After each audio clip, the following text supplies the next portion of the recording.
Երեկ դերասան Կարեն Հովհաննիսյանի մասնակցությամբ հաղորդումը տարածվեց համացանցով մեկ,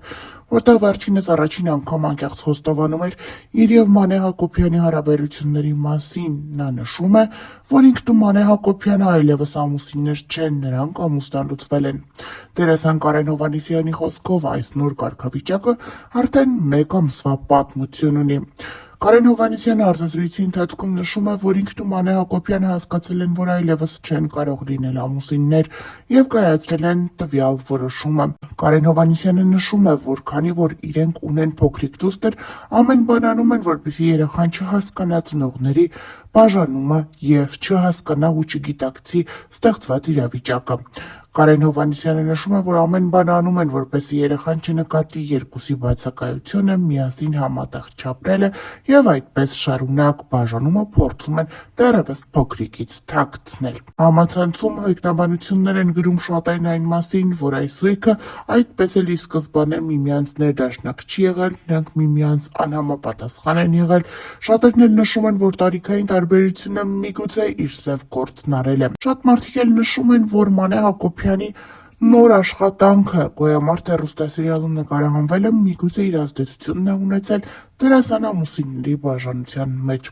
Իրականում ինչ է եղել, ինչու է այս զույգը եկել բաժանման որոշման դժվար է ասել, սակայն պարզից էլ պարզ է, որ այստեղ մի բան այն չէ, երբեմնի ներդաշնակ միմյանց սիրող ամուսինները ինչու որոշեցին այլևս մեկ տանիք չկիսել։ Նշենք նաև, որ դերասան Կարեն Հովհաննիսյանի մասնակցությամբ այս հաղորդումի տարածումից հետո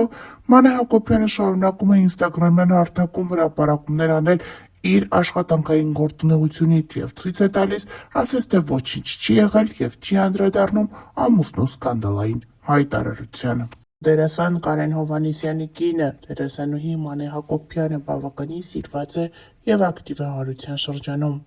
Մանեն պարբերաբար հրապարակումների տեսքով է հանդես գալիս, ցույց տալիս դստեր մասնակցությամբ տեսանյութեր ու հոլովակներ, ինչպես նաև ժամանակ առ ժամանակ հրապարակումների տեսքով խոսում է այս կամ այն իրավիճակի իրադարձության մասին, որը անհանգստացնում է իրեն։ Այսօր Մանե Հակոբյանն ինստագրամյան էջում հուզիչ հրապարակում է արել, ցույց տալով, թե ինչպես է հետևում մանկական Եվրատեսիլ 2025-ին և ինչպես է մեր պատվիրակի ելույթին հետևելիս արտասվում։ Մանեի փոքրիկն ասում է՝ ինչու ես լալիս մայրիկ, իսկ Մանեն էլ նշում է, որ չի կարողանում բացատրել ինչքան է սիրում մանկական Եվրատեսիլը և առհասարակ մեր ներկայացուցչին։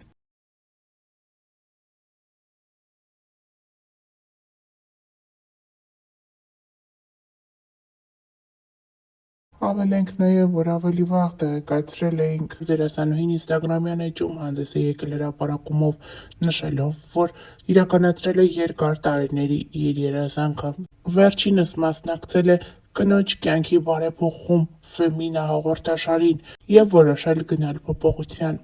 Կյանքիս ամենաճիշտ ու անհրաժեշտ փուլում ստացա առաջարկը իրագործելու գլխումս վաղուց ծնված ու հասունացած ցանկությունները։ Անհավանական շնորհակալ եմ Յուրիևնա Մարինային և Ֆեմինա AM-ի ողջ թիմին։ Նշենք նաև, որ երևում է, որ Մանե Հակոբյանը վիրահատել է իր քիթը։ Հավելենք նաև, որ Մանե Հակոբյանը վերջին շրջանում առավել շատ սիրվեց նկարահանվելով «Վերջին զանգը» հեռուստասերիալում։ Թեպետ այս սիրված հեռուստասերիալում Մանե Հակոբյանի դերը շատ կարճ տևեց, այնուամենայնիվ երկրպագուները հերթական անգամ սպասում են դերասանուհուն տեսնել այլ նախագծերում։ Թե ինչն էր պատճառը, որ Մանեի դերն այդքան կարճ տևեց, դժվար է ասել, սակայն պարզից էլ պարզ է, որ Մանե Հակոբյանը շատ էր սիրել այս թիմը և շատ էր սիրում այստեղ նկարահանվելը։ Նշենք նաև, որ մենք բազմիցս հրապարակումներով ենք հանդես եկել խոսելով «Վերջին զանգը» հեռուստասերիալի ամենաշատ սիրված դերասանուհու Ռոզա Դավթյանի մասին։ Նա շատ ակտիվ է ինստագրամյան հարթակում։ Նշենք նաև, որ օրեր առաջ էլ դերասանուհին հանդես էր եկել մի հոլովակով։ Հոլովակում դերասանուհին մի քանի կերպարներով ցույց է տվել, թե ինչ զգեստ կարելի է կրել, օրինակ, նշանադրությանը, նախարարսանեկան խնջույքին, ապա երեխայի սեռը պարզելու արարողությանը, փոքրիկի ծննդից հետո նրա մկրտությանը և այդպես շարունակ։ Համացանցում ակտիվորեն տարածվում է այս հոլովակից առանձնացված մի կադր, որտեղ դերասանուհու ձեռքին կապույտ եւ վարդագույն դրոշակներ են։ Սա տպավորություն է ստեղծում, որ դերասանուհին պատրաստվում է մայրանալ եւ այդպիսով պարզում է երեխայի սեռը, սակայն այդպես չէ։ Նա այս հրապարակումով նաև ցույց է տալիս, թե ինչ տեսքով կարելի է պարզել սպասվող փոքրիկի սեռը։ Նշենք նաև, որ ավելի վաղ հայտնել էինք վերջին օրերին դերասանուհին ինստագրամյան հարթակում հարց ու պատասխան էր կազմակերպել, որի ընթացքում խոսում էր տարբեր հարցերի մասին, պատասխանում հետևորդներին հետաքրքրող տարբեր հարցերի։ Նրան հետևյալ հարցն էին ուղղել. «Շատ հետաքրքիր է, թե ոնց եք ծանոթացել ձեր ամուսնու հետ։ Ձեզ շատ եմ սիրում»։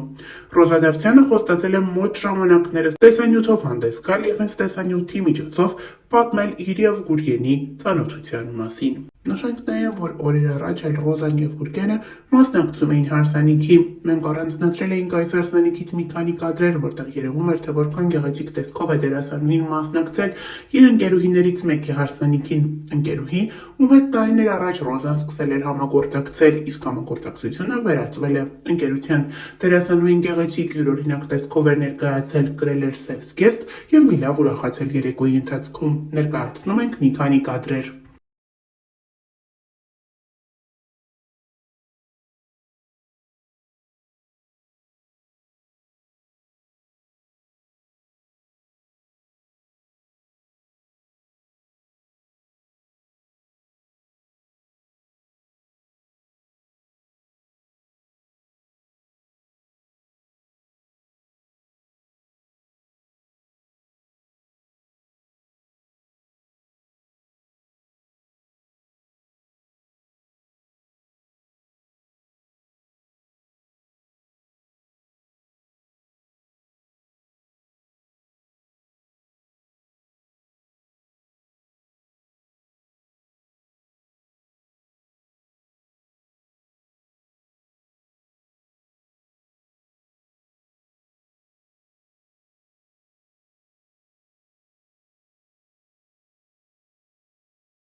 Նշենք նաև, որ Ռոզա Դավթյանը օրեր առաջ հրապարակել էր երջանկայիշատակ հայրիկի մասնակցությամբ լուսանկար, այդպիսով նշելով, որ նրա մահվան 4-րդ տարելիցն է։ 4 տարի առաջ հոկտեմբերի 28-ին մենք մնացինք առանց քեզ, պապ։ 4 տարի ես չեմ զանգել քեզ։ 4 տարի քո համար սուրճ չեմ դրել։ 4 տարի քեզ չեմ օգնել խանութի գործերում։ 4 տարի ամենառավոտ չես հանել ինձ քնից ու ասել, որ աղջիկն այդքան չի քնի։ 4 տարի առաջ ես լրիվ ուրիշ մարդ էի, դու ինձ չես տեսել հիմա, 4 տարի հետո։ 4 տարի քո ծնունդը չեմ շնորհավորել։ Քո հետ չեմ խոսացել որսից, թռչուններից, կրակելուց։ Ես քեզ սպասում եմ, պապ։ Գոնե հիմա արի, 4 տարի հետո։